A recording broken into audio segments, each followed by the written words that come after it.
All right, so I'm working on the final touches of my smooth coil vase. There's a few things that I do need to do in order to make sure that I get that finishing touch so it looks nice and smooth and clean and very much organic. Again, anything that indicates that there's any kind of human interaction with this is going to be a red flag for somebody to say, oh, I can see where you built that, or I can see where your tool touched that. And there's a lot of little marks from my metal rib here that I need to smooth out still. But what I'm going to start with first, and this will help you in the end, is the bottom of this, all right? Now the bottom of this, you can see has got some sharper edges. I'm just going to round that off just slightly, okay, using the side of my loop tool, okay? Not sure if you can see that, all right?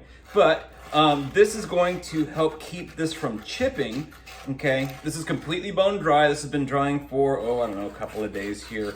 But what I want to do is flatten out the transition from my base, okay, from the foot of my project, and then make sure that there aren't any little tool marks in there, and also where I joined that slab to that first coil that I put on there way back when, okay?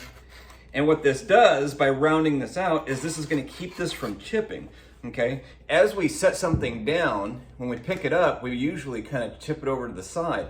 If there's some sharp edges on here at the bottom, they're going to cause the project to chip, and that will happen even after it's been fired. It doesn't necessarily mean that it has to be done, or that once it's fired, it'll be fine, okay? Because it'll still chip. And the problem is that it's really sharp down there if we don't smooth that out also. So I'm gonna go ahead and just kind of knock off that sharp edge at the base, okay? I'm not rounding it per se, I'm just knocking down the edge just so that there's not that area where it can chip off, because that will be, unfortunately, very uncomfortable as you try to move it. Not to mention if you put it on a wood surface or something like that, something that's softer than the clay, it will definitely cause it to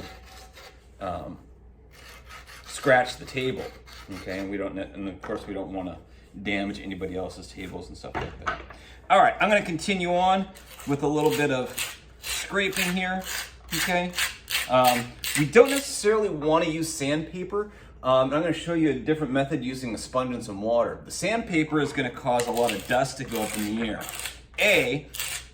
Clay dust is really bad for you, okay? There's a thing called silicosis. Silicosis is basically silica particles which are in the clay, and as you're sanding it with dry sandpaper, that dust goes up in the air. You breathe it in, gets in your lungs, and unfortunately, it will never leave your lungs, and it's very bad for you.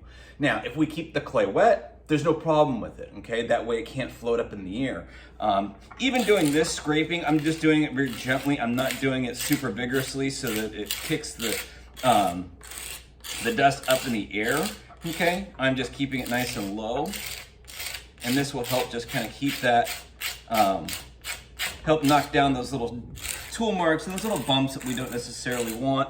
I've even got a couple up here, okay? I've got them all over, so I'm gonna go ahead and do a little bit more sanding here, or not say sanding, but smoothing of my project using the rib, okay? And then I'll show you how to finish this off using the sponge so that it can be completely beautiful, and that way we keep the dust down to a minimum. But I'm going to show you guys a little time lapse of me doing this, because me scraping this for the next 20 minutes is not going to be that exciting, but I'll come back to it right before I do the finishing touches.